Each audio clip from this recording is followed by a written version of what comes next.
पर्यावरण का रखें ध्यान तभी बनेगा देश महान। इस स्लोगन से तो आप भली भांति परिचित होंगे। तो चलिए आज इसी से रिलेटेड एक टॉपिक पर डिस्कशन करते हैं। हेलो दोस्तों, माई सेल्फ मिस गुलेश्वरी पाड़े, एक ओजांकियंस। जहाँ पर्यावरण पर आघात हो रहा हो वहाँ कोई मुखर आवाज़ नहीं उठाती, मगर दीपावली में पटाखों के खिलाफ मुहिम छेड़ पर्यावरण संरक्षण का प्रपंच किया जाता है। बड़े पैमाने पर जो यह प्रचार किया गया है कि दीपावली के दौरान पटाखों और आतिशबाजी के इस्तेमाल से प्रदूषण होता है, उसका ही परिणाम है उन पर प्रतिबंध। दिल्ली में प्रदूषण नियंत्रण समिति ने अगली 1 जनवरी तक पटाखों पर पूर्ण प्रतिबंध लगा दिया है। सुप्रीम कोर्ट का यह आदेश है कि ग्रीन क्रैकर्स का ही उत्पादन और बिक्री होनी चाहिए। अपनी जगह बिल्कुल सही है। प्रदूषण रोकने के लिए जो कदम आवश्यक हो उठाए जाने चाहिए, परंतु एक बहुत सादा और सरल प्रश्न है कि यदि कोई मोटा व्यक्ति दुबला होना चाहता है तो क्या साल में एक बार उपवास रखने से दुबला हो जाएगा, या उसे साल भर अपने खाने पीने पर नियंत्रण रखना पड़ेगा। समझने की बात है, अगर हमें किसी समस्या का दूरगामी और स्थायी समाधान ढूंढना है तो हमें उस पर हर संभव तरीके से निरंतर प्रहार करना होगा। यह जान लेना आवश्यक होगा कि अन्य देशों में क्या प्रचलन है। रियलिटी यह है कि दुनिया के मैक्सिमम कंट्रीज़ में न्यू ईयर के आगमन पर, इंडिपेंडेंस डे पर और अन्य महत्वपूर्ण मौक़ों पर आतिशबाजी और पटाखे बड़े पैमाने पर छोड़े जाते हैं। ऑस्ट्रेलिया के सिडनी शहर में न्यू ईयर 2020 के अवसर पर $58 लाख आतिशबाजी और पटाखों पर खर्च किए गए, जिसमें करीब 8000 किलोग्राम की आतिशबाजी छोड़ी गई।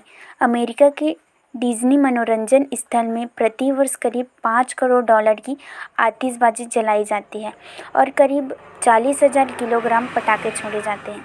स्वतंत्रता दिवस के अवसर पर अमेरिका में करीब $100 करोड़ आतिशबाजी पर खर्च होता है और करीब 12 करोड़ किलोग्राम आतिशबाजी जलाई जाती है।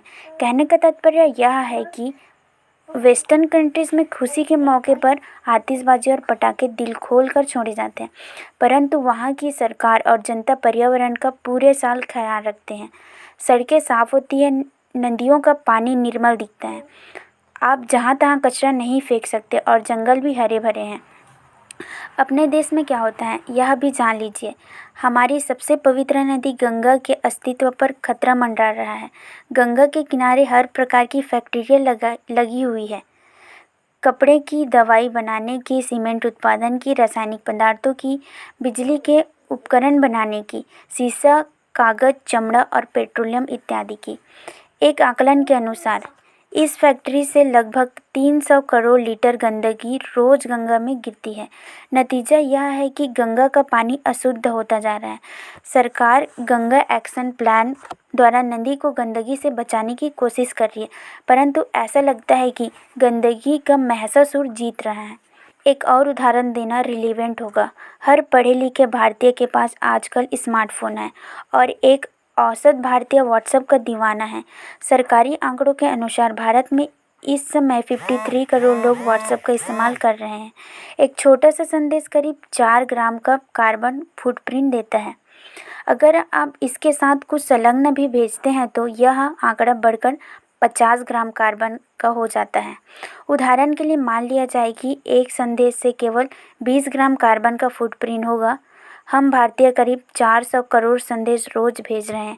इनका कुल कार्बन फुटप्रिंट करीब 10 करोड़ किलोग्राम होगा। अगर हम इसमें फेसबुक, ट्विटर और इंस्टाग्राम के संदेश भी जोड़ दें तो तस्वीर और भयावह हो जाएगी।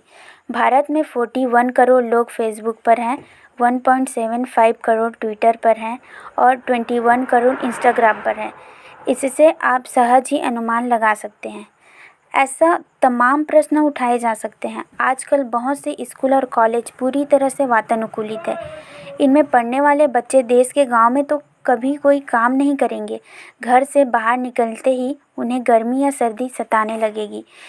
इन स्कूल और कॉलेजों द्वारा कितना प्रदूषण हो रहा है, इसका किसी ने हिसाब लगाया है? अमीर लोगों के बच्चे स्कूल बस से नहीं बल्कि अपनी कार से जाते हैं। अगर वे बस से जाए तो प्रदूषण में कितनी कमी होगी, इसकी कल्पना कीजिए। एयर कंडीशनर धड़ाधड़ घरों में और दफ्तरों में दिन रात चलते हैं। इसका पर्यावरण पर क्या असर पड़ता है, कभी किसी ने नहीं सोचा है। किसान खुलेआम पराली जलाते हैं, उससे पर्यावरण पूरी तरह प्रदूषित होता है। संक्षेप में कहें तो हम असरफी पर लूट और कोयले पर मोहर वाले सिद्धांत पर चल रहे हैं।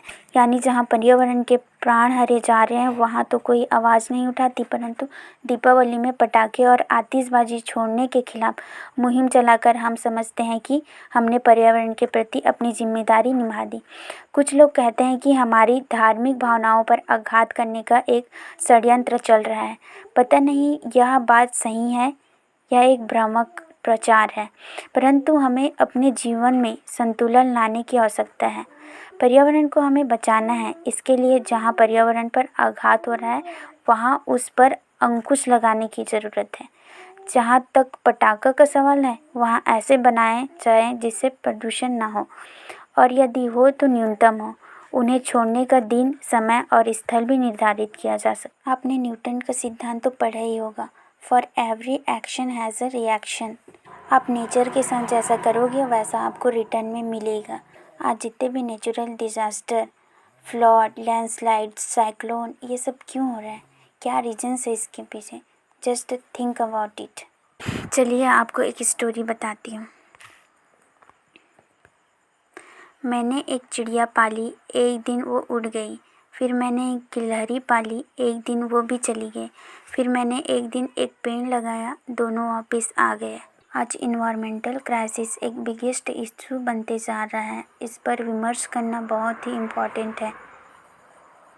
अगर मेरी बातें आपको इम्पैक्टफुल लगी तो आप अपने इन्वायरमेंट को देखें और उसके अनुरूप कार्य करें। Thank you.